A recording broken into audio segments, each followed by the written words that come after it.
अस्सलाम वालेकुम, very good morning from new Pakistan. मैं हूं आपकी होस्ट हिना सलमान। आप लोग ठीक होंगे, खैरियत से होंगे। सोचा कि आज प्रोग्राम का आगाज़ करते हैं खेलों की खबरों से, जहां क्रिकेट में आपको पता ही है कि लीड्स टेस्ट में पाकिस्तान और इंग्लैंड के दरमियान जो है टेस्ट सीरीज जो है वो जारी हैं। और लीड्स टेस्ट के दूसरे दिन इंग्लैंड ने पाकिस्तान के खिलाफ अपनी गिरफ्त जो है मजबूत कर ली है। अगर थोड़े से फैक्ट्स के ऊपर जाएं तो पाकिस्तान की टीम पहली इनिंग्स में सिर्फ 117 रन बनाकर ढेर हो गई, और जिसके बाद इंग्लैंड ने दूसरे दिन खेल का आगाज 112 रन्स दो खिलाड़ी आउट से किया। अच्छा, बारिश और गीली आउटफील्ड के बाइस दूसरे दिन खेल ताखीर से शुरू हुआ, लेकिन जब खेल शुरू हुआ तो इंग्लिश बैटर्स ने पाकिस्तानी बॉलर्स को खासा परेशान कर दिया। और जहां जॉर्डन कैक्स ने जो है 73 और साबिक कप्तान रोट ने 66 और डेन लॉरेंस ने जो है 51 रन्स की शानदार इनिंग्स खेली हैं। तो बात ये थी कि थोड़ी सी परफॉर्मेंस के ऊपर बात करें तो जहां बड़ी टीम्स आती हैं वहां पाकिस्तानी परफॉर्मेंस जो है, की प्लेयर्स जो है वो कॉन्फिडेंस लूज कर जाते हैं, जिसकी वजह से ही जो खेल है वो डगमगाना शुरू हो जाता है। और किस तरीके से पाकिस्तान की पहली इनिंग्स में जो है पूरी टीम आउट हो गई, तो ये भी थोड़ा सा मायूस कुन है। जबकि पाकिस्तान के लिए नुमाया कारकर्दगी की अगर बात करें तो अली उस्मान की रही है, जिन्होंने शानदार बॉलिंग करते हुए 5 इंग्लिश खिलाड़ियों के पेविलियन की राह दिखाई। अब ये भी है कि हमारी बॉलिंग हमेशा से ही पाकिस्तानी बॉलर्स ने जो है आउट क्लास किया है। पाकिस्तानी बॉलर्स जो हैं वो हमेशा से नुमाया रहे हैं, और इस मरतबा फिर जो है वो वाकई अली उस्मान का नाम जो है सारे फेहरिस्त है। और इनके लिए टेस्ट क्रिकेट में पहली 5 विकेटों की इनिंग्स भी थी। फर्स्ट टाइम उन्होंने ये टेस्ट सीरीज खेली हैं, जिसमें से पहली मरतबा ही उन्होंने 5 विकेटें हासिल की हैं। लॉर्ड्स के हवाले से बात करें तो लॉर्ड्स का मैदान जो है, स्टेडियम जो है, ऑफ कोर्स वो एक वेंचर रखता है, बहुत बड़ा स्टेडियम है, जहां वाकई क्रिकेट की जो पिच है वो भी डिटरमिन करना समटाइम्स बहुत मुश्किल हो जाती है। और जहां आउटफील्ड आपकी गीली हो, बारिश हो, तो ड्यू फैक्टर का भी इम्कान होता है। अगर हम दूसरी तरफ बात करें तो हैरी ब्रोक ने एक बार फिर पाकिस्तान के खिलाफ खतरनाक साबित हुए हैं, और उन्होंने 91 रन की जारहाना इनिंग्स खेली और सेंचुरी से सिर्फ 9 रन से पीछे रह गए, और ब्रोक को अली उस्मान ने आउट किया है। तो what a good performance Ali Usman, जिन्होंने वाकई इंग्लिश खिलाड़ी जो कि अपनी सेंचुरी बनाने लगे थे और 9 रन्स के फासले पर थे, और अली उस्मान ने उनको आउट क्लास किया। और यूं दूसरे दिन के अख्ताम पर इंग्लैंड ने 82 ओवर्स में 8 विकेटों के नुकसान पर 366 रन बना पाकिस्तान के खिलाफ 195 रन की बढ़तरी हासिल कर ली है। इंग्लैंड की जेमी स्मिथ 16 रन पर आउट हुए, जबकि जेफर आर्चर ने भी अपना खाता नहीं खोला। तो लॉर्ड्स लीड्स टेस्ट से जो है अभी ये खबरें हमें सामने आई हैं, और देखना ये है कि वाकई पाकिस्तानी बॉलर्स क्या वाकई तबाकुन बॉलिंग के ज़रिए जो है रन्स ले सकेंगे और रन्स को रोक सकेंगे, और पाकिस्तानी बैटर्स जो हैं अपनी अच्छी परफॉर्मेंस के साथ साथ जो हैं दूसरे दिन का आगाज़ करेंगे। बाकी क्योंकि टेस्ट क्रिकेट में एक सेशन अभी पूरा मैच बदल सकता है, तो पाकिस्तान पहले ही मुश्किल सूरत हाल है, लेकिन मुकाबला भी ख़त्म नहीं हुआ। अब नज़रें जो हैं लीड्स के तीसरे दिन पर हैं, जहां पाकिस्तान को पहले इंग्लैंड के आखिरी 2 विकेटें हासिल करना होंगी और फिर अपनी बैटिंग से एक बड़ा जवाब देना होगा। फिर पाकिस्तानी बैटर्स के लिए अच्छा मौका है कि अपनी परफॉर्मेंस से, अपनी की सेट से जो है वो तीसरे दिन का आगाज़ करें, और वाकई इंग्लैंड को लीड्स के मैदान पर जो है वो हरा कर आएँ और ये टेस्ट को कामयाब बनाएं। टेस्ट सीरीज से ये होता है कि वाकई आपकी परफॉर्मेंस का पता लगता है, की स्केट्स का पता लगता है, आपका स्केल किधर है, कितनी आपकी परफॉर्मेंस है, आपका की सेट कैसा है। तो ये चीज़ें पता लगना इसलिए भी ज़रूरी है क्योंकि आगे बड़े बड़े इवेंट्स आने वाले हैं, बड़े बड़े टूर्नामेंट्स आने वाले हैं, और पाकिस्तान टेस्ट सीरीज से ही जान सकता है कि उनका कौन सा प्लेयर जो है वो कहाँ खड़ा हुआ है। तो सोचा कि आज हम पहले खबरें करें स्पोर्ट्स की, वो भी क्रिकेट के मैदान से, मगर सेहत के ऊपर बात ना हो ऐसा तो हो ही नहीं सकता। और एक हमारा बहुत बड़ा मसला है कि हम जब भी सुबह सुबह दफ्तर जाते हैं या हमारा अर्ली हम राइज़र हैं, तो हम अपना नाश्ता जो है वो स्किप कर देते हैं, और ये स्किप करना जो है वो भी समटाइम्स जो है बहुत प्रॉब्लमेटिक होता है, क्योंकि आपकी बियोलॉजिकल क्लॉक जो है वो ख़राब होती है। और एक रिसर्च के मुताबिक जो लोग नाश्ता जल्दी करते हैं वो देर तक जीते हैं, उनकी सेहत बहुत अच्छी होती है और उनको इस तरह की बीमारियां नहीं लगती। और जो लोग रात को मंचिंग करते हैं, लेट नाइट खाते हैं, 12 से 2 के दरमियान खा के सो जाते हैं, उनकी ज़िंदगी के बारे में ये रिसर्च है कि वो ज़िंदगी में बहुत सी अपनी सेहत के ऊपर जो है परेशान भी होते हैं, उनको बहुत सी बीमारियां भी लग जाती हैं। मेटाबॉलिज्म के साथ साथ उनके लिवर फंक्शन जो हैं, किडनीज जो हैं वो ख़राब हो जाती हैं। तो नाश्ता जो है, बाकी कहते हैं ना कि किंग ऑफ द डे होता है, करना बहुत ज़रूरी होता है। किस अंदाज से लेना चाहिए, क्या क्या लेना चाहिए, और नाश्ते का मतलब क्या होता है कि हम बैठ के पराठे, अंडे या लस्सियाँ पिएं, लेकिन इसके साथ साथ ये भी होता है कि नाश्ते में कौन कौन सी ऐसी चीज़ें लें जिससे हमारी कैलोरीज भी ज़्यादा ना हो, हम एनर्जाइज कर सकें, हमारी नरिशमेंट अच्छी हो सके, हम रिफ़्रेश रहें और आपका जो बायोलॉजिकल क्लॉक है वो भी सही रहे। और नाश्ता किस वक्त करना चाहिए, कौन सा करना चाहिए, किस तरीके का करना चाहिए, आज हमें बताएंगी। हमारे साथ मौजूद है हमारी न्यूट्रिशनिस्ट हिबा उस्मान। अस्सलाम वालेकुम। वालेकुम अस्सलाम। कैसी हैं हिबा, आप ठीक हैं? अल्हम्दुलिल्लाह। सुबह सुबह नाश्ता करके आई हैं?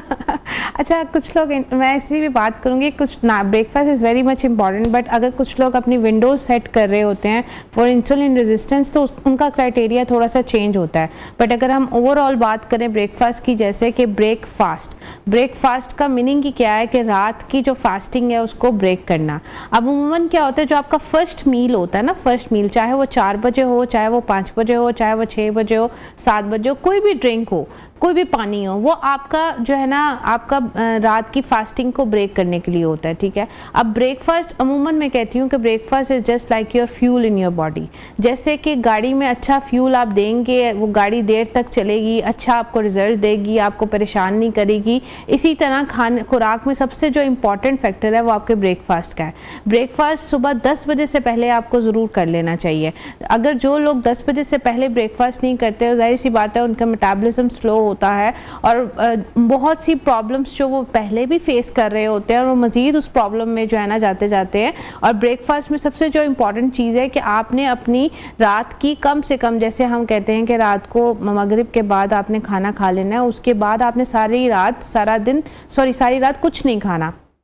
ये मकसद नहीं है ब्रेकफास्ट का कि आप सारी रात जो है ना मंचिंग ईटिंग करते रहें, जो 12 बजे 1 बजे 2 बजे खाना खाएं, रात का खाना बर्गर पिज़्ज़ा शवर्मा जो भी आपकी स्नैकिंग का टाइम है उसको आप गुजार लें और फिर सुबह उठ के 8 बजे कहें कि 8 बजे या 10 बजे हमें भूख नहीं लगी। तो जेन्युइन बात है कि आपको जब आपने रात लेट नाइट ईटिंग की होगी तो सुबह ब्रेकफास्ट के लिए आपको टाइम नहीं बचना। अच्छा हिबा, ये बताइएगा कि आपने बिल्कुल बताया है कि ब्रेक द फास्ट, ये टाइम कौन सा होता है अपना फास्ट ब्रेक करने का? जैसे मैंने आपको कहा कि सुबह 8 बजे से लेकर 10 बजे तक आपका जो ना ब्रेकफास्ट का टाइम है। 10 बजे से पहले आपने ब्रेकफास्ट लाजमन करना है। अच्छा, उसमें क्या है कि कुछ लोग 8 बजे कर लेते हैं, कुछ लोग 7 बजे कर लेते हैं, कुछ लोग 6 बजे कर लेते हैं। तो हमारे यहाँ तो 12-12 बजे भी होता है। अच्छा, कुछ लोग उसमें 12 बजे को, अब आपने सुना होगा बहुत ट्रेंड आ गया इंटरमिटेंट फास्टिंग का, लोग 11 बजे या 12 बजे तो वो अपनी विंडो सेट करते हैं। मैं कहती हूँ कि कम से कम 12 से 13 घंटे की आपकी रात की फास्टिंग होनी चाहिए। वो फास्टिंग को आपने, जैसे अगर रात को 8 बजे का है तो सुबह 8 बजे आपने उसको अपने फास्ट को ब्रेक करना है। अब जैसे रात को 9 बजे आपने खाना खाया, लेट नाइट खाना खाने से वैसे भी हम अलाउ नहीं करते, लेकिन हद अगर जिनको कॉम्प्लिकेशंस होती हैं, कुछ सिनेरियो उनका चेंज होता है कि उनके हस्बैंड लेट आते हैं या फीमेल्स को रात 10 बजे 10:30 तक खाने का वेट करना पड़ता है अपने हस्बैंड का, तो उस सिनेरियो में हम कहते हैं कि वो अपनी विंडो चेंज कर लें। यानी कि जो विंडो, यानी कि अगर उन्होंने रात को 10 बजे खाया तो अगले दिन भी वो 10 बजे से ज़्यादा टाइम आप जो है ना आगे ना गुजारें, क्योंकि वो आपकी डाइजेशन पे अफेक्ट करेगा। अच्छा, रिसर्च क्या कहती है, जो लोग 8 बजे के बाद नाश्ता करते हैं वो उनकी सेहत मुतासर होती है और वो जल्दी बीमार हो जाते हैं, जिसकी वजह से उनकी जल्दी मौत वाक़ई होती है। क्या बात दुरुस्त है? हाँ, अच्छा देखिए, ब्रेकफास्ट मैंने जैसे बताया ना, ब्रेकफास्ट बहुत इंपॉर्टेंट जो है ना पार्ट है आपकी लाइफ का, उसको स्किप नहीं करना। 8 से 10 की विंडो इसलिए दी है कि 8 बजे कोशिश करें नाश्ता, देखिए नाश्ता सबसे ज़्यादा कैलोरीज आप ले सकते हैं उसमें, और सबसे ज़्यादा आपको फ्यूल देने के लिए, सारा दिन आपको एक्टिव रखने के लिए ब्रेकफास्ट इंपॉर्टेंट है। अब वो 400 से 500 कैलोरीज का या 300 से 400 कैलोरीज का हद मिनिमम, जिनको बहुत ज़्यादा रिस्ट्रिक्टेड कैलोरीज करनी है तो 300 to 400 कैलोरीज तो उन्होंने नाश्ते में लेनी है। अब वो जो कैलोरीज उन्होंने ली हैं, जिसमें प्रोटीन भी है, फैट्स भी है, कार्ब्स भी है, ये तीनों कंपोनेंट आपके पूरे होने चाहिए मैक्रोस, तो उसकी उस पॉइंट ऑफ व्यू से अगर आप देखें तो अगर आप तीनों कंपोनेंट सुबह अर्ली मॉर्निंग ले रहे हैं तो आपकी बॉडी नॉरिशमेंट में जाएगी, आपकी बॉडी को वो हेल्दी चीज़ें मिल रही हैं जो सुबह के टाइम पे एक जिस्म को चाहिए, और वो एनर्जाइज होने के लिए, एनर्जेटिक होने के लिए, सारा दिन काम करने के लिए बहुत ज़्यादा ज़रूरी है। अगर आप कंपेयर करें जिन्होंने नाश्ता नहीं किया होता और वो जैसे स्कूल कॉलेज गोइंग लड़कियां हैं, यूनिवर्सिटी गोइंग लड़कियां हैं, वो क्या करती हैं, सुबह नाश्ता नहीं करती, जो बाहर से 12-1 बजे जो उनको ऑफ टाइम होता है कैंटीन से कभी बिरयानी खा ली, कभी पिज़्ज़ा खा लिया, कभी शवरमा खा, मैं इसलिए कॉलेज गोइंग से स्टार्ट हुई हूँ क्योंकि आजकल उन्हीं की कंप्लेंट्स आती हैं कि बस आ गई है या बस छूट जाएगी या वैन वाले आ गए हैं, तो वो ब्रेकफास्ट का टाइम नहीं था, हमने टाइम। लेकिन मैं कहती हूँ जब सुबह आप बेशक जितना भी टाइम हो, एटलीस्ट आपके पास एक एप्पल खाने का या एक गिलास दूध पीने का या दही का प्याला खाने का इतना टाइम आप अपने लिए निकालें ज़रूर, क्योंकि उस टाइम पे 8 बजे से लेकर 10 बजे के दरमियान अगर आप ब्रेकफास्ट करते हैं तो उसमें आपकी जो बच्चियां आपने देखा होगा आजकल कंप्लेन कर रही हैं कि हमें बॉडी एक रहती है, हमारा हेयर फॉल रहता है, हम सारा दिन अपनी बीपी लो हो जाता है, बीपी लो होता है, हम सारा दिन यूनिवर्सिटी में जो है ना अपने लेक्चर्स को सही तरह अटेंड नहीं कर पा रहे थे, हमारे सर में दर्द रहती है, हमें लेथार्जिकनेस फील होती है। ये क्या इसके पीछे क्या रीज़न है? रीज़न ये है कि उन्होंने अपना डाइटरी पैटर्न बिल्कुल ख़राब कर दिया है।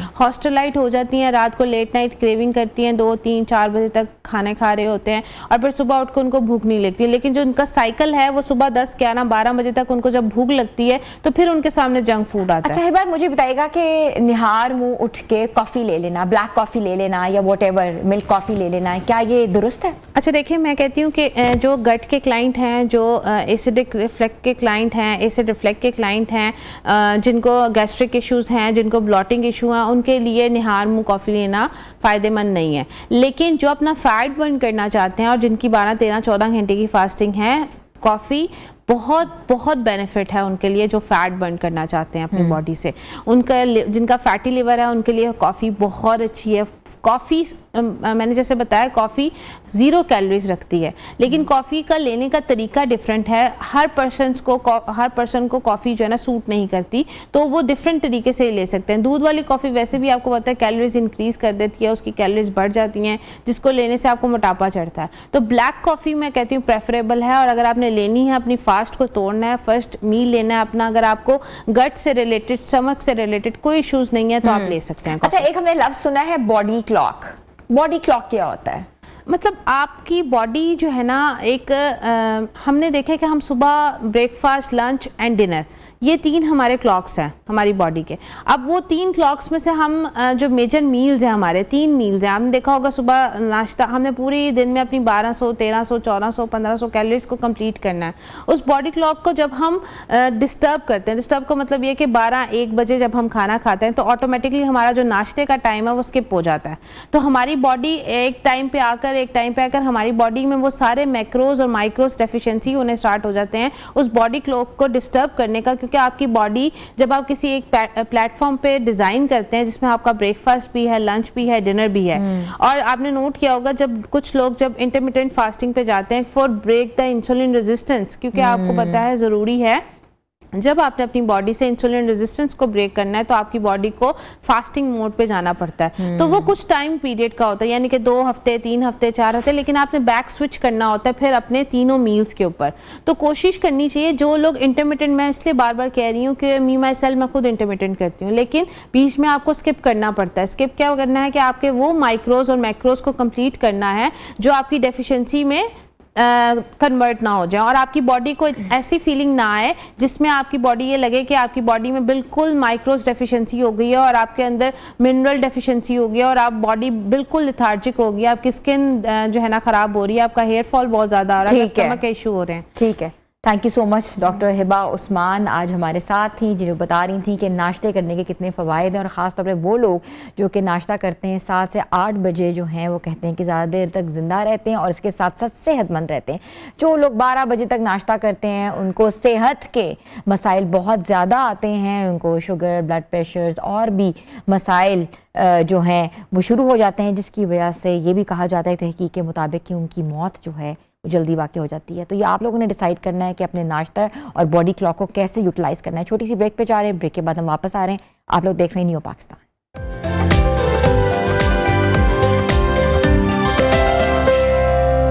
Welcome back viewers. कभी हमने सोचा है कि तालीम का असल मकसद क्या है? तालीम हासिल कर रहे हैं, रट्टे मार रहे हैं किताबों को देख देख के, और उसके बाद हम सोचते हैं कि वही इम्तिहान में आए जो हमने रट्टा मारा हुआ है। क्या यही मकसद रह गया है, सिर्फ नंबर लेके पास होने का और सिर्फ नंबर दिखा देने का? लेकिन कभी हमने सोचा है ये जो हम नंबर ले रहे हैं, हमें पता है हम लिख क्या रहे हैं, हमें पता है कि जो रटा रटाया था उसका मतलब क्या है? और उसके बाद हमने हर बच्चे को उधर ही लगाया हुआ है कि बेटा ये पैराग्राफ है, इसको रटा मार लो, ये सवाल आने वाला है, इसको रटा मार लो, यही आएगा। आजकल जो है कॉन्सेप्ट बेस्ड लर्निंग के ऊपर काम हो रहा है। पूरी दुनिया जो है वो इंटरनेशनल बैकलॉरिएट के ऊपर काम कर रही है कि आपका बच्चा प्रोजेक्ट बेस्ड लर्निंग कैसे कर सकता है, अंडरस्टैंड कैसे कर सकता है। एआई का दौर है, टेक्नोलॉजी का दौर है, कौन कौन से स्किल सीख सकता है, और निसाब के अंदर क्यों नहीं ऐसी चीजें डाली जाती हैं जिससे बच्चा जो है एंटरप्रेन्योर बच्चे बने, और इसके साथ साथ स्किल के ऊपर काम हो, और साथ साथ जो वो पढ़ रहा है जरूरी नहीं है कि उसको रटा रटाया जो है लंबे लंबे सवाल लिखे, वो एक लफ्ज में भी उसका आंसर दे सकता है। और उसके साथ साथ प्रेजेंटेशंस क्यों नहीं ली जाती बच्चों से? आप पब्लिक स्पीकिंग में, पब्लिक ओपिनियन में बच्चे क्यों नहीं आ सकते? आज अगर पाकिस्तान में ये निसाब जो है वो राइज हो जाएगा, जिसको सिंगल नेशनल कैरिकुलम कहते हैं, हर बच्चा एक ही कैरिकुलम पढ़े, चाहे वो किसी मुतवस्सत तबके का बच्चा हो या किसी अमीर का बच्चा हो, तो कभी भी वो जिंदगी में कहीं भी मार नहीं खाएगा। हमारा ये जो इस तबके का बच्चा है उसको सीखने के लिए सालों साल लग जाते हैं, जो इस तबके का बच्चा है वो सीख के आता है। तो क्या पैसे से ही हम सिखा सकते हैं? क्यों नहीं हम अपने कैरिकुलम पे फोकस करते? क्यों नहीं हम अपने निसाब को बदलते? क्यों नहीं हम ऐसी चीजें लेकर आते जिससे हमारा बच्चा इंटरनेशनल मार्केट को compete कर सके? आज हम इस पर बात करेंगे। It's a very important topic to discuss, और हमें ज्वाइन किया है एजुकेशनिस्ट हैं रज़ाउर रहमान साहब। अस्सलाम वालेकुम। वालेकुम अस्सलाम। कैसे थैंक यू हैं वेरी मच। मैं बिल्कुल ठीक हूँ, thank you very much. News का आप हमेशा एजुकेशन के लिए बड़े अच्छे प्रोग्राम्स करते हैं, आई अप्रिशिएट। सर, हमारे यहाँ मसला ये है कि हमारी पढ़ाई भी तबकात के अंदर चली गई है। ऊंचे तबके वाला जो है कुछ भी पढ़ सकता है क्योंकि उसके पास पैसे हैं। जो कि एक मुतवस्सित तबके का बच्चा है उसको वही रटा रटाया पढ़ाया जाता है, चाहे वो कितना मर्जी इंटेलिजेंट हो, कितना बच्चा लायक हो। तो ये जो सिंगल नेशनल कैरिकुलम था, आपको लगता है ये राइज होना चाहिए? देखिए, आपने बात की कि अपॉर्चुनिटीज सारी बड़े बच्चों के पास हैं, बड़े लोगों के पास हैं, और छोटे जो गरीब लोग हैं, आम लोग हैं, मिडिल क्लास हैं, उनके पास अपॉर्चुनिटीज़ नहीं हैं। और अगर आपके पास अपॉर्चुनिटीज़ नहीं है तो आप वो चीज़ अवेल नहीं कर सकेंगे जो दुनिया कर रही है, और आप उस दौड़ में शामिल नहीं हो सकेंगे जो दुनिया जिस स्पीड से, जिस पेस से आगे जाती जा रही है। जहाँ तक सिंगल नेशनल करिकुलम का ताल्लुक है, ये बड़ी अच्छा एक इनिशिएटिव था लास्ट गवर्नमेंट का, और जो कि अभी भी चल रहा है। ये गवर्नमेंट भी उसको लेके प्रोसीड कर रही है।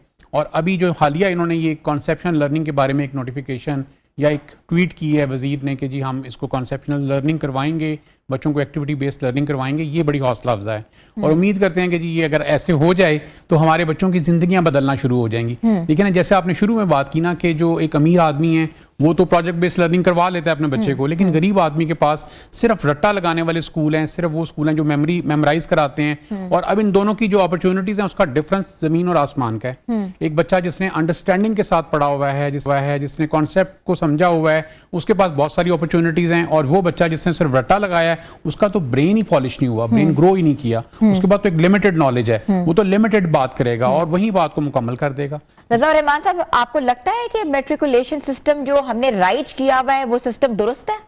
देखिए है ना, मैट्रिक में ना तकरीबन हर साल 35 लाख बच्चा मैट्रिक का एग्ज़ाम देता है।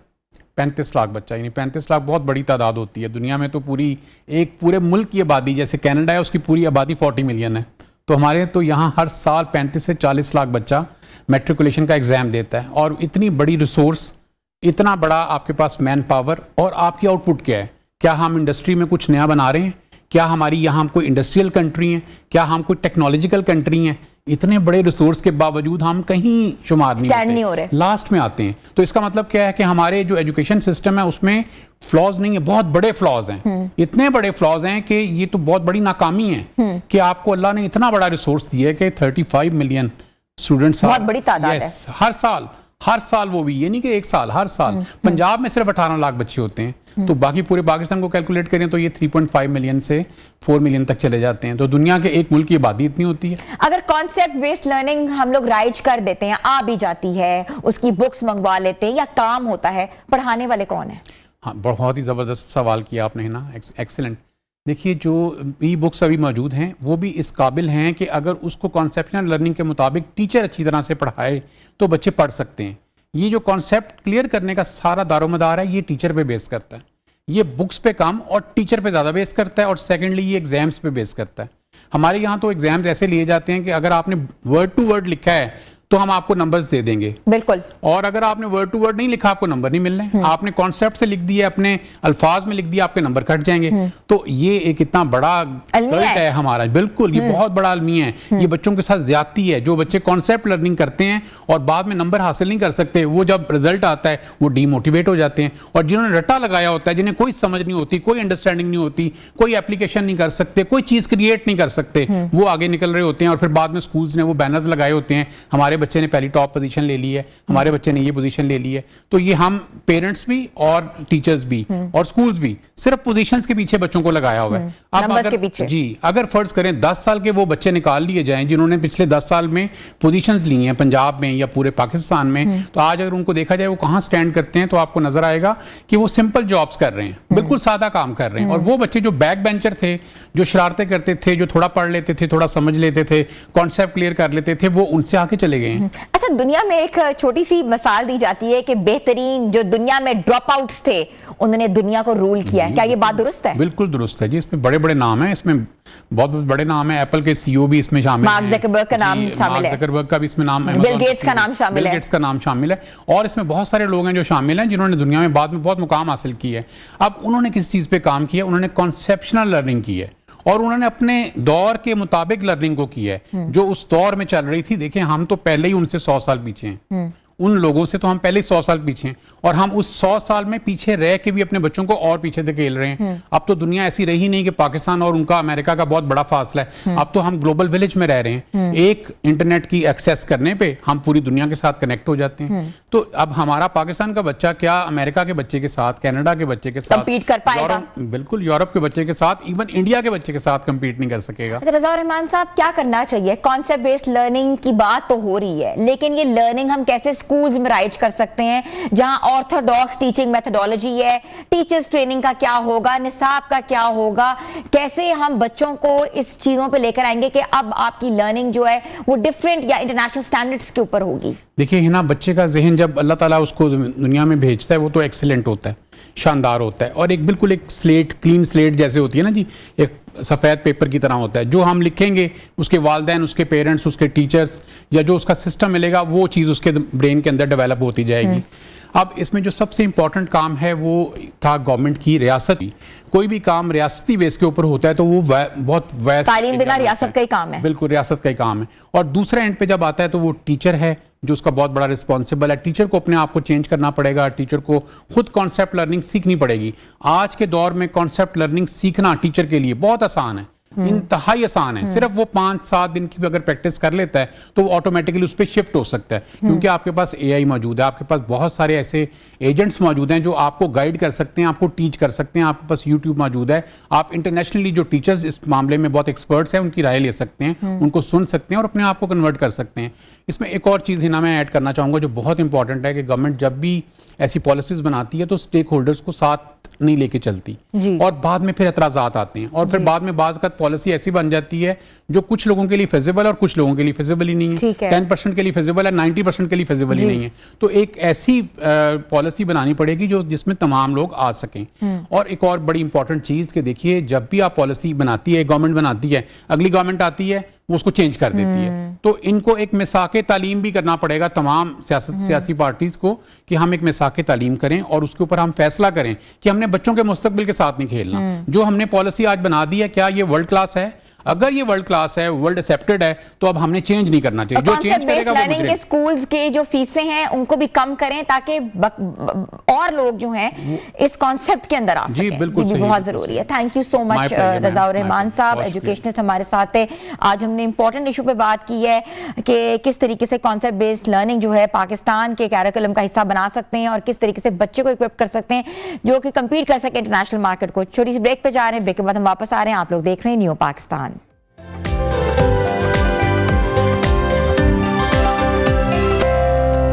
वेलकम बैक व्यूज़ पाकिस्तान में जो उनके बुलंदो बाला पहाड़ हैं वहाँ आपको पता है कि हर साल जो है दुनिया से लोग आते हैं, दुनिया से माउंटेनर्स आते हैं ट्रैक करने के लिए। और पिछले कई सालों में जो है बड़े बड़े कोपेमाओं ने अपना नाम रोशन किया है, मगर आज आपको एक अफसोसनाक खबर देते हैं जिसमें अस्मा मुश्ताक जो है जो कि आपको पता है स्पटनिक एक पाकिस्तान की बुलंदोपाड़ा वाला चोटी है, वहाँ से जो है वो पहाड़ कराकोरम के पहाड़ी सिलसिले में जो है 7027 मीटर बुलंद स्पटनिक को कामयाबी से सर करने वाली पाकिस्तानी खातून कोपेमा अस्मा मुश्ताक वापसी के दौरान जो है 6400 मीटर की बुलंदी पर शदीद हाई बुलंद पहाड़ी में जो है सर करते हुए बीमारी का शिकार हो गई। और पहले तो बिल्कुल ठीक थी जब उन्होंने पहाड़ सर किया और वहाँ जाके झंडा लहराया, मगर जब डिसेंड कर रही थी, जब वापसी का रास्ता ले रही थी वापस आने के लिए, बेस कैंप तक आने के लिए, तो वो वहाँ शदीद बीमार हो गई। हालांकि उनके साथ जो है ये भी कहा जा रहा है कि जो माउंटेन गाइड थे अकबर अली और इनके साथ साथ जो है एक और उनके साथ गाइड भी थे, 2 गाइड्स थे, उन्होंने उनकी मामनत की और स्पटनिक चोटी की कामयाबी सर की और उसके वक्त ही उनकी सेहत जो है बिगड़ी, मगर उन्होंने तिब्बी इमदाद भी दी और उन्होंने उनको हौसला भी दिया। मगर ये कहा जा रहा है कि ऑक्सीजन की कमी थी जिसकी वजह से वो ये चीज़ बर्दाश्त नहीं कर सकी। अब ये डिटेल्स हमारे पास मौजूद नहीं है कि उनको कार्डियक अरेस्ट हुआ है या ऑक्सीजन की कमी थी या उनका ब्लड प्रेशर लो हो गया। ये डिटेल्स अभी हमें आहिस्ता आहिस्ता ही पता लगेंगे, हम आपसे शेयर भी करेंगे। तबीयत ये कहा गया कि अचानक से ख़राब हो गई और वाक़े के फ़ौरन बाद माउंटेन गाइड अकबर अली और एक दूसरे गाइड ने उन्हें हर मुमकिन तिब्बी मामनत फराहम करने की कोशिश की और शदीद सर्दी और कम ऑक्सीजन, इंतहाई बुलंद मुकाम जैसे मुश्किल हालात के बावजूद भी गाइड्स ने उन्हें महफूज रखने में और मदद पहुंचाने में भरपूर कोशिश भी की, मगर वो बिल्कुल सरवाइव ना कर सकी और वो इस वक्त हमारे अंदर मौजूद नहीं है। और दो उनकी जो एक एक्सपेडिशन है वो काबिल सताइश है, हम उसको नहीं भुला सकते। और 1992 में वो पैदा हुई थी और कोई ज़्यादा एज भी नहीं थी उनकी, मगर कहते हैं ना कि एडवेंचर्स की कोई लिमिट नहीं होती। जब ऐसे एडवेंचर्स किए जाते हैं तो बिल्कुल प्रॉपर तरीके से जो है साइन किया जाता है कि हम अपनी मर्ज़ी के मुताबिक, हम अपनी मर्ज़ी से ऐसे एडवेंचर्स कर रहे हैं। हमने ये पिछले दिनों देखा है कि जिस तरह के आपको पता है कि एवलांच आया और 8 से 10 कोपेमा जो हैं ज़िंदगी की बाजी हार गए। मगर एक बहुत बड़ा सवाल पैदा होता है कि ये जो माउंटेनर्स हैं इनके लिए कोई हिफाजती इंतज़ामात नहीं किए जाते। ऑफ कोर्स बुलंदोबाला चोटियां हैं, वहाँ मौसमी हालात की वजह से जो है रेस्क्यू करना मुश्किल हो जाता है। हेलीकॉप्टर्स के ज़रिए जो है देखा जाता है कि कोई ना कोई मसला तो नहीं वहाँ है। अब अक्सर जब बर्फ़बारी हो रही होती है वहाँ हेलीकॉप्टर्स भी नहीं जा सकते, मगर ऐसा कोई ड्रोन, ऐसी कोई GPS सिस्टम, ऐसी कोई चीज़ तो दुनिया में मुतारिफ़ करवाई जा रही होगी या होगी जिसके ज़रिए हम ये रूल आउट कर सकें कि जेनर्स हैं वो बिल्कुल सेफ़ एंड साउंड हैं। और ऑफ कोर्स सैटेलाइट के ज़रिए बेस कैंप तक रिपोर्ट करते हैं, तो समटाइम्स सैटेलाइट नहीं काम कर रही होती, समटाइम्स आपकी वॉइस वहाँ नहीं जा रही होती, मगर कोई ना कोई तरीका तो होगा जिसके तरीके से हम ये जान सकें कि हमारे जितने भी कोपेमा है वो महफूज हैं। कोपेमाई जो है बहुत बड़ा एक सब्जेक्ट है, इसको देखना, अंदाज़ा लगाना, सीखना, ट्रेनिंग लेना आसान नहीं होता। 6 माह की तो ट्रेनिंग होती है। और हमारी ख़वातीन कोपेमा जो समीना बेग का नाम भी आपको पता है सारे फेहरिस्त है, तो हमने ये देखना ज़रूर है कि इस शोबे में जो है सेफ़ एंड साउंड तरीका क्या हो सकता है, सेफ्टी मेजर्स क्या हो सकता है। हम अपने प्रोग्राम में भी कोपेमा से बात करेंगे। छोटी सी ब्रेक पे आज आ रहे हैं, ब्रेक के बाद हम वापस आ रहे हैं, आप लोग हमारे साथ रहें।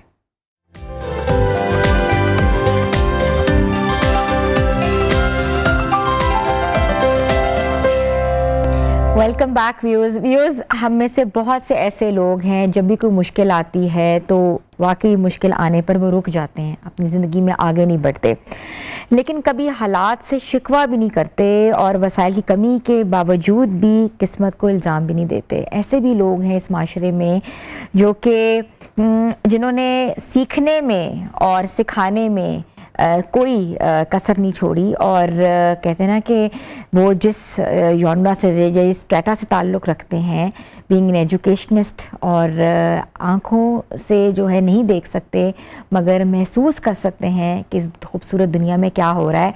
और इसी खूबसूरती के साथ बहुत से बच्चों को, हज़ारों की तादाद में बच्चों को वो इल्म की जो रोशनी से जो है वो मुस्तफ़ीद कर रहे हैं।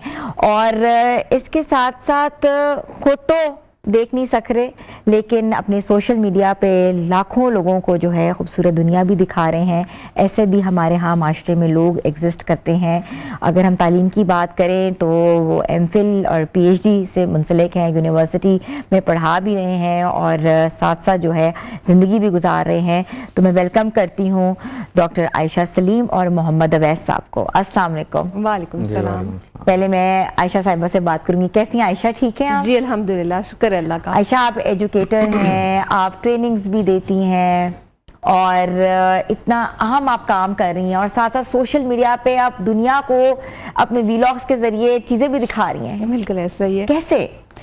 एक्चुअली देखिए, अगर हम स्टार्ट करें फ्रॉम आवर चाइल्डहुड तो लाइफ वॉज टू डिफ़िकल्ट और ना हमें पता था ना हमारे वालिदैन को पता था कि हम ज़िंदगी में कुछ कर भी पाएंगे, बल्कि हर कोई ये पूछता था इन्हें क्यों पढ़ा रहे हो, ये क्या कर लेंगे।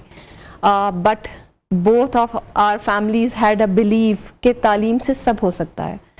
तो after doing my MPhil I got selected as a lecturer in University of Education in 2015 open merit पे, और 2015 से अब तक 11 साल हो गए। अब मैं असिस्टेंट प्रोफेसर हूँ, साथ मैंने अपनी पीएचडी की। और सोशल मीडिया की जहाँ तक बात है, 2021 में जब मेरी मदर की डेथ हुई तो मुझे उनकी, आप जब इमोशनली डिस्टर्ब होते हैं ना, उनकी एक बात याद आती थी कि आयशा तुम्हारी आवाज़ बहुत खूबसूरत है, मैं चाहती हूँ वो कहीं ज़िंदा रहे। दैट बिकेम अ सोर्स जिसकी बेस पे फिर हमने अपना यूट्यूब चैनल, यूट्यूब से टिकटॉक, इंस्टा, फेसबुक सब कुछ बनाते चले गए। और जैसे जैसे ये चीज़ें हम करते जा रहे थे, एक जो बहुत बड़ी मोटिवेशन थी कि लोग मोटिवेट हो रहे थे, लोग इंस्पायर हो रहे थे, लोगों को ये चीज़ समझ आने लग गई कि ज़िंदगी को गुजारने के लिए सब कुछ होना ज़रूरी नहीं है, हिम्मत होना ज़रूरी है। और हमारी एवरीडे एक्टिविटीज से एक आम पब्लिक को मिल रही है मोटिवेशन भी, इंस्पिरेशन भी।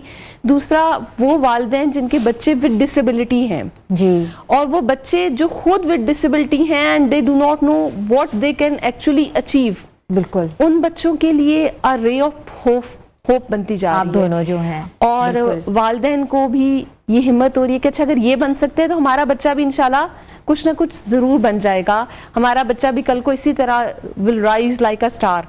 तो मुझे ऐसा लगता है कि किसी के लिए एक रोशनी की किरण बनना बहुत जरूरी है। हमारे माशरे में होपलेसनेस, डिसअपॉइंटमेंट, कंप्लेन्स सबसे ज्यादा बहुत ज्यादा है। तो जिंदगी को पॉजिटिवली दिखाना एक बहुत इम्पॉर्टेंट फैक्टर था और यही हम कर सकते थे जो हम कर रहे हैं।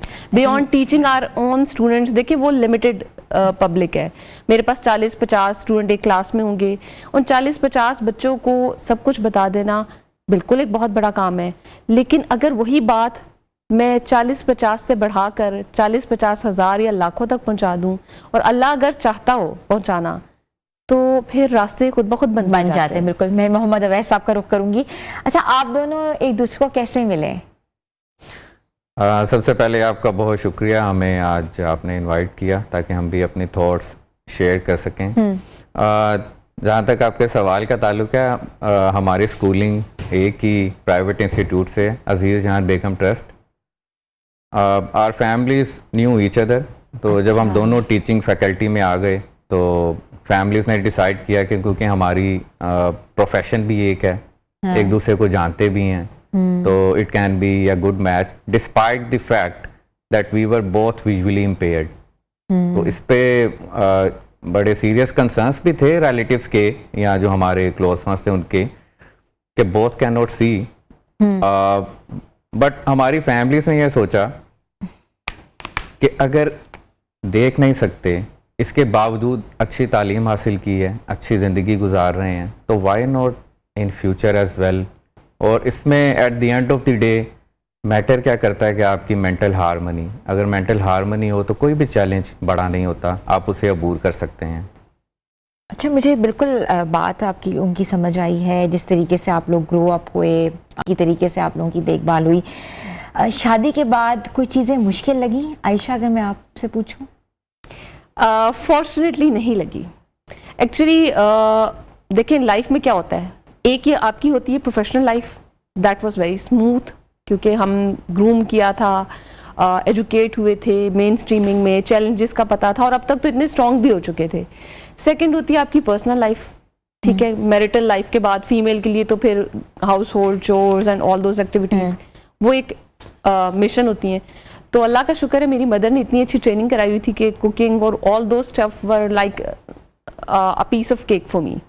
अच्छा, कुकिंग अच्छी करती हैं? अवैस बता सकते हैं, मोहम्मद अवैस आप बताएं कैसी करती कुकिंग आयशा? आयशा कुकिंग बहुत अच्छी करती हैं और हमारा सोशल मीडिया, मेरा ख्याल है कि अगर उसमें स्टिम्युलस हम देखें तो आयशा के कुकिंग स्किल्स हैं।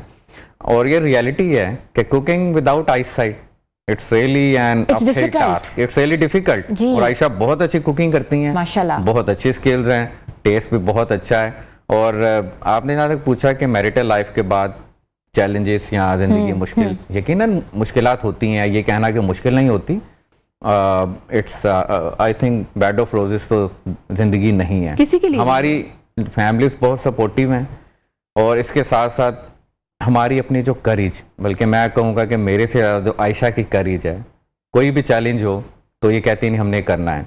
इवन सोशल मीडिया में आयशा का बहुत ज़्यादा रोल है। और आपको एक मैं और चीज़ बताता चलूँ, सोशल मीडिया में अक्सर लोग समझते हैं कि हमारी कोई टीम होगी, हमारा स्टाफ होगा, ऐसा बिल्कुल नहीं है। हम खुद कंटेंट क्रिएट करते हैं, मोबाइल पे सिंपल खुद करते हैं। हमने कभी एडिटिंग की ही नहीं। एडिटिंग नहीं करवाते, हम नेचुरल वीडियोस बनाते हैं, जैसे वीडियो बनी अच्छा और वो वैसे ही अपलोड करते हैं। जी, नो एडिटिंग। और बल्कि हमने एडिटिंग कुछ अर्सा की, हमने देखा कि हमारे व्यूज कम होना शुरू हो गए हैं, तो हमने फिर ये सोचा कि लोग हमें शायद नेचुरल वे में देखना पसंद करते हैं कि हाउ वी आर नेचुरली, क्योंकि आर्टिफिशियल वर्ल्ड तो हमारे इर्द गिर्द बहुत सारा आपको पता है शो बिजनेस। अच्छा, मैं आपसे पूछना चाह रही हूँ बिकॉज आप लोग रोल मॉडल हैं उन माँ बापों के लिए जिनके बच्चे जो हैं विजुअली इम्पेयर्ड हैं।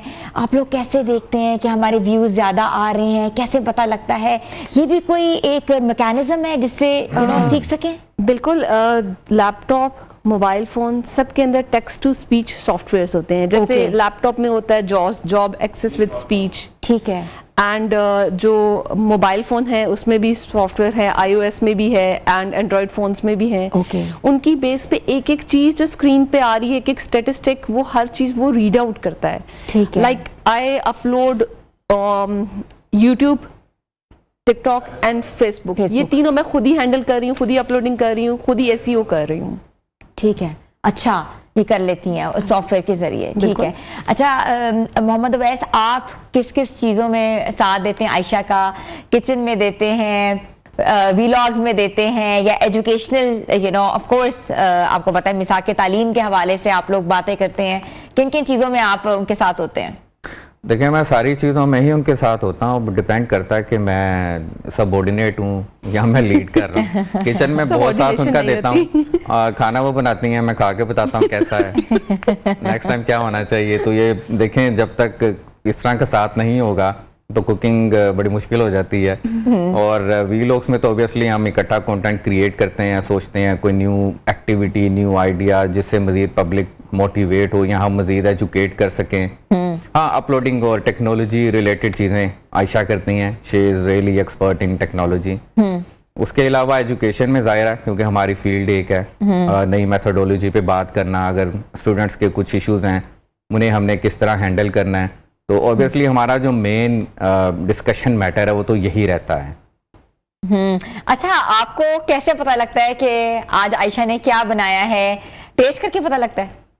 नहीं, वो तो फ्रेग्रेंस है, डिस्कशन से पहले पता होता है क्या बनना है आज, ऑलरेडी डिसाइडेड होता है एट टाइम्स। अच्छा, तो आयशा ने आपने सरप्राइज दिया है? खाने में तो कभी नहीं दिया, ऑलरेडी डिसाइड होता है, या फरमाइश कोई करते हैं तो फिर उस हिसाब से कुकिंग होती है। अच्छा, हाँ, किसी स्पेशल इवेंट पे हो सकता है कि अगर कोई इवेंट है, बर्थडे है या कोई एनिवर्सरी है हमारी, तो उस पे सरप्राइज एलिमेंट हम एक दूसरे के लिए रखते हैं, जरूर करते हैं। लेकिन खाने में तो वैसे भी हमारे खाने पीने में हमारे से सरप्राइज कोई चीज़ ज़्यादा रह नहीं सकती, बिकॉज वी हैव गुड हाँ फ्रेग्रेंस फ्रेग्रेंस, Smell अच्छा। sense. और वो आपके टेस्ट बड्स के अलावा आपको किसी की स्मेल इंस्टिंक्ट्स जी। बहुत ज्यादा होती है। हाँ जी। ठीक है। अच्छा, कभी बहस हुई है आप दोनों की कि आप पॉलिटिकल साइंस से आपकी वाबस्तगी है, मोहम्मद अवैस साहब, और आयशा आप एजुकेशनिस्ट हैं, कोई पॉलिटिकल सिनेरियो के हवाले से या आपस में अक्सर बहस हो जाती है ऐसे कपल्स में जो एक ही फील्ड से वाबस्ता होते हैं? अच्छा, हमारी कभी इस मामले में बहस नहीं हुई क्योंकि हम दोनों के पॉलिटिकल व्यूज एक हैं। अच्छा, पॉलिटिकल व्यूज भी एक है। हमारा पॉलिटिकल नैरेटिव एक ही है और हम उसी पे डिस्कशन भरपूर करते हैं, करते रहते हैं। और डिस्कशन पॉलिटिकल तो बहुत ज़्यादा हम आपस में, क्योंकि आयशा भी फॉलो करती हैं करंट अफेयर्स को, मैं ऑब्वियसली मैं भी करता हूँ, मेरी तो फील्ड वही है। अच्छा, तो आप लोग अपना जो लेजर टाइम है वो कैसे स्पेंड करते हैं? वीलॉग्स के अलावा कहीं जाते हैं? क्या एक्टिविटीज होती हैं आप लोगों की?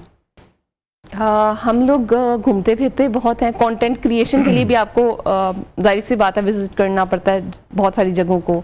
एट द सेम टाइम हम वीलॉग्स बहुत सारे लोगों के खुद सुनते भी हैं, देखते भी हैं।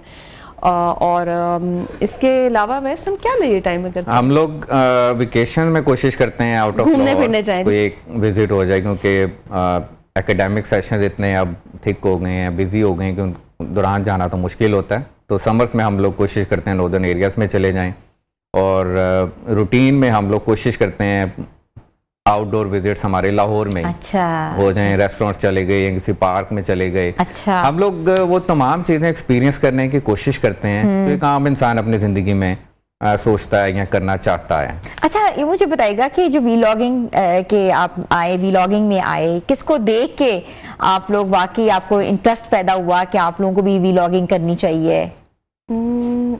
देख के तो नहीं, देख के नहीं। इसमें एक तो आयशा ने एक शेयर किया कि जब मदर इन लॉ की डेथ हुई तो उसके बाद इमोशनल एक ऐसा फेज था, तो आयशा ने उसमें थोड़ा सा चेंज लाना था। प्लस हमारे कज़न हैं, उन्होंने हमें कॉन्सेप्ट दिया कि why don't you capture activities for public, for society, for motivation and for parents who have special persons. उन्होंने कहा कि अब दुनिया में फेज वो चल रहा है कि लोग सुनने से ज़्यादा एक्टिविटी को देखना पसंद करते हैं, एंड सीइंग इज बिलीविंग। जब लोग आपको एक एक्टिविटी में देखेंगे तो naturally they will get inspired, they will get motivated and they will get energy from you. तो हमने फिर खुद से ये सोचा कि हम इसको असिस्टेंट हायर करें, खुद से बनाएं। इनिशियली तो ज़ाहिर फैमिली में से किसी ने वीडियो बना दी, हमारे स्टूडेंट्स हैं बहुत सारे, अच्छा, उनसे वीडियो बनवा ली। फिर हमने कहा हमेशा साथ कौन होगा, हम खुद एक दूसरे की वीडियो भी कैप्चर कर लेते हैं, क्योंकि हमारा सॉफ्टवेयर हमें गाइड करता है। तो मैं आयशा की एक्टिविटी मैं कैप्चर कर लेता हूँ, अगर सोलो मेरी एक्टिविटी आयशा कैप्चर कर लेती हैं। अच्छा, हम क्रॉस चेक करवा के अपलोड कर देते हैं। लाइक अच्छा। आप तो आपको जितने भी स्क्रीन रीडर सॉफ्टवेयर हैं वो ये बताते हैं the face is in the centre of the screen, तो आपको आइडिया किसका मतलब आपको है? आइडिया हो जाता है। आइडिया हो जाता है बिल्कुल उससे। बिल्कुल ऐसा ही है। आयशा और अवैस, हमने छोटी सी ब्रेक लेनी है, ब्रेक के बाद हम वापस आ रहे हैं, आप लोग हमारे साथ रहें।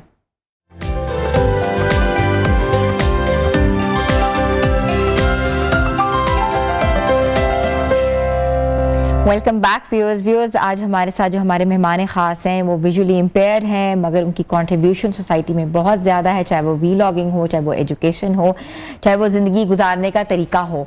तो मोहम्मद अवैस और आयशा सलीम साहिबा जो हैं हमारे साथ हैं। अच्छा, मैं आप दोनों से पूछना चाहूँगी वन बाय वन कि माशरती रवैये आप लोगों के साथ कैसे थे? चैलेंजेस कभी आपने कोई आपको आए और कभी आपको रिग्रेट हुआ किसी चीज़ पर? देखिए, माशरे के जो रवैये होते हैं वो किसी भी पर्सन विद डिसेबिलिटी और उसकी फैमिली के साथ बहुत ज़्यादा तकलीफ़देह होते हैं इनिशियली, क्योंकि लोगों को आइडिया नहीं होता ना, नहीं होता। जिस पे बीत रही होती है जानता वही है, और जिसकी फैमिली में कोई विद डिसेबिलिटी होता है उसको आइडिया होता है डिसेबिलिटी का। अदरवाइज एक रैंडम बंदे के लिए ये ऐसे समझ लें you are like an alien to them. लोग क्वेश्चन करते थे आपकी एग्जिस्टेंस पे क्या करेंगे बड़े होके ये बच्चे, ये तो बोझ है, मतलब इस तरह के अल्फाज ख़ानदान में से भी सुनने को मिलते थे। फिर अब जब आप सोसाइटी में निकलते हैं तो आपके इर्द गिर्द के जो इवन स्टूडेंट्स होते हैं यूनिवर्सिटी में पूछते हैं कि तुम लोग घर क्यों नहीं बैठ जाते, क्यों रोज़ आ जाते हो, and all that kind of stuff.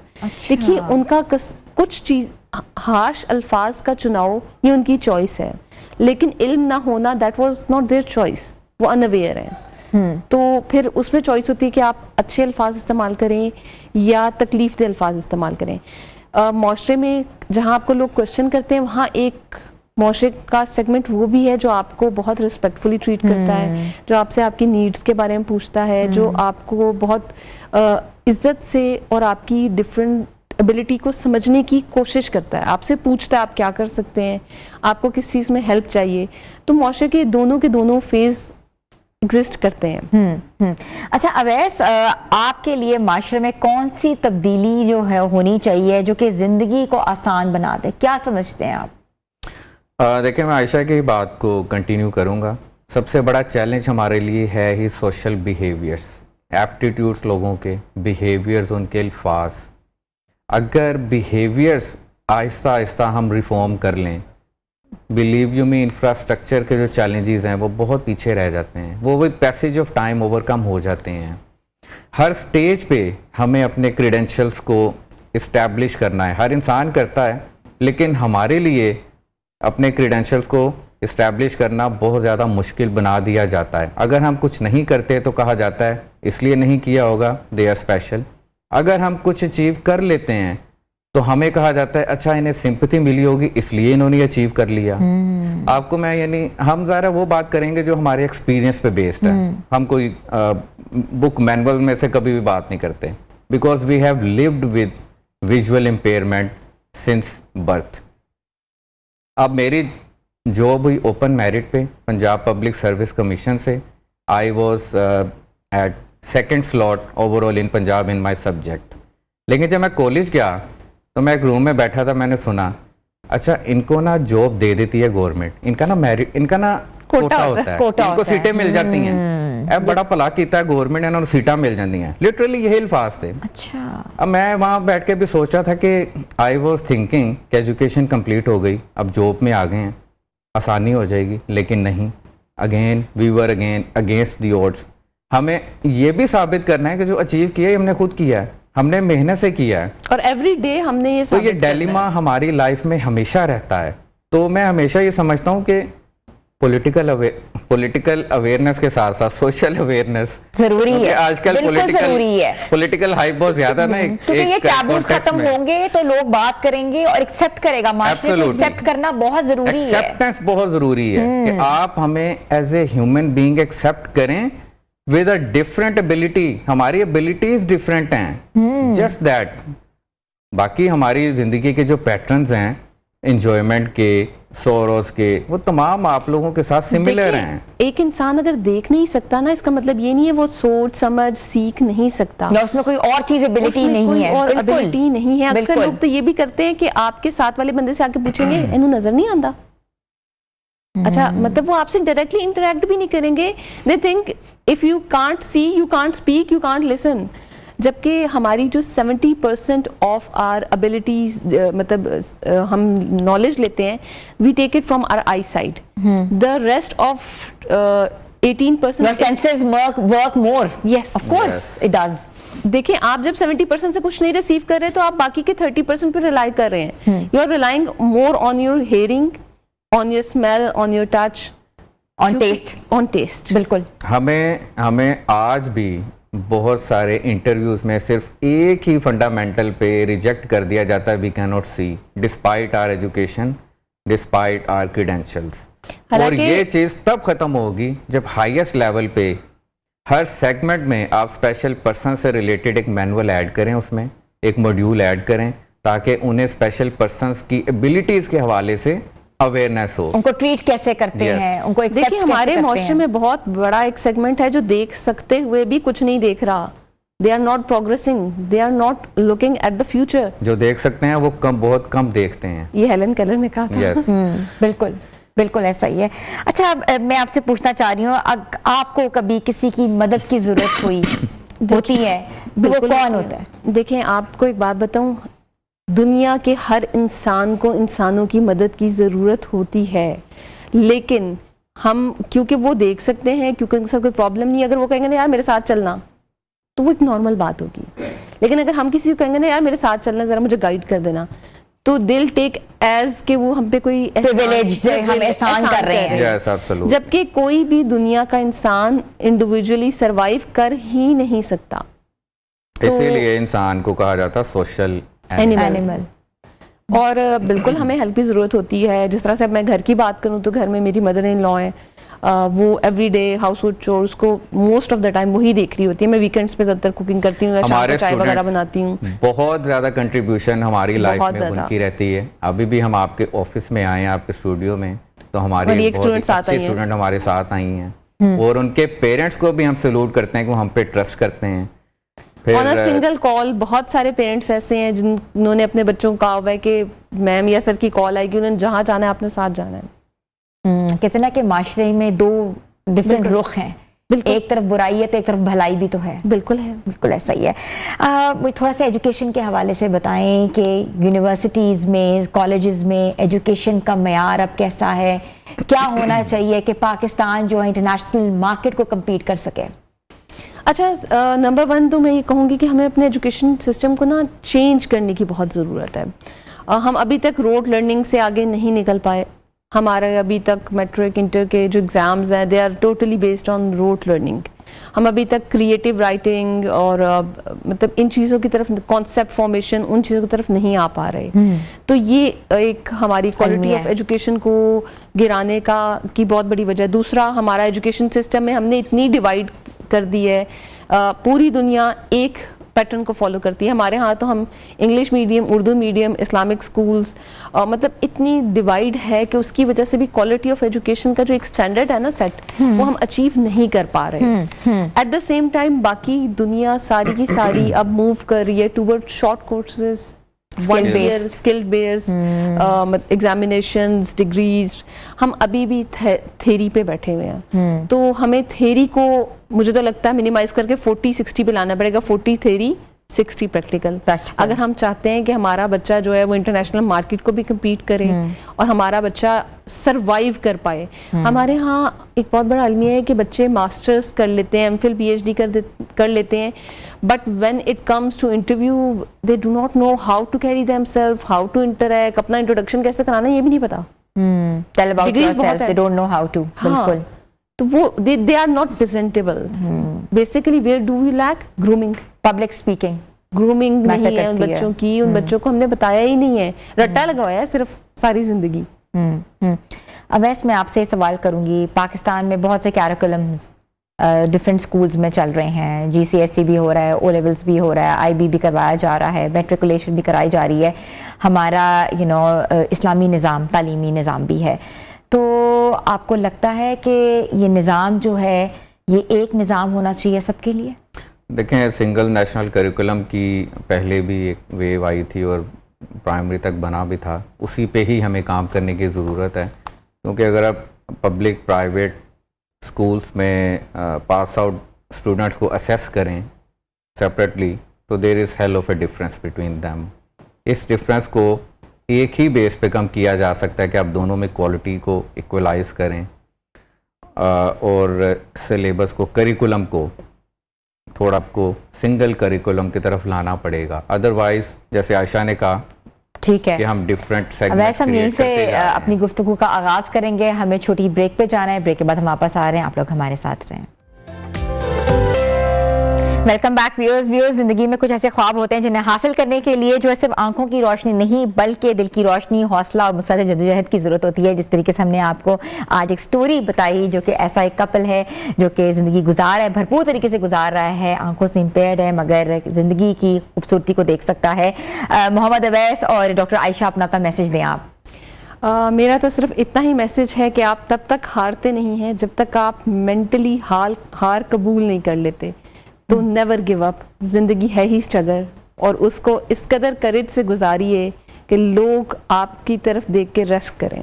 बहुत खूब मोहम्मद अवैस साहब। और मैं ये कहना चाहूँगा कि हर इंसान को अल्लाह ताला ने स्किलफुल बनाया है, काबिल बनाया है। वो काबिलियत आपने खुद तलाश करनी है, अपने अंदर वो तलाश कीजिए, अपने आप को रिफ़ाइन कीजिए और सोशल बिहेवियर्स को बहुत स्ट्रॉन्गली फेस कीजिए, फिर आपको कोई नहीं हरा सकता। बहुत खूब, बिल्कुल ऐसा ही है। बिल्कुल जिस तरह के आप लोग दोनों जो हों वो रोल मॉडल्स हों तमाम लोगों के लिए, सिर्फ उन लोगों के नहीं जो कि विजुअली इम्पेयर्ड हैं, बल्कि उन तमाम लोगों के लिए जो कि ज़िंदगी गुजारना चाहते हैं, सब कुछ होने के बावजूद भी नहीं गुजारते और हर वक्त रोना रो रहे होते हैं कि हमारे पास ये नहीं है, हमारे पास वो नहीं है। तो कभी ये चीज़ आप लोगों ने महसूस की है?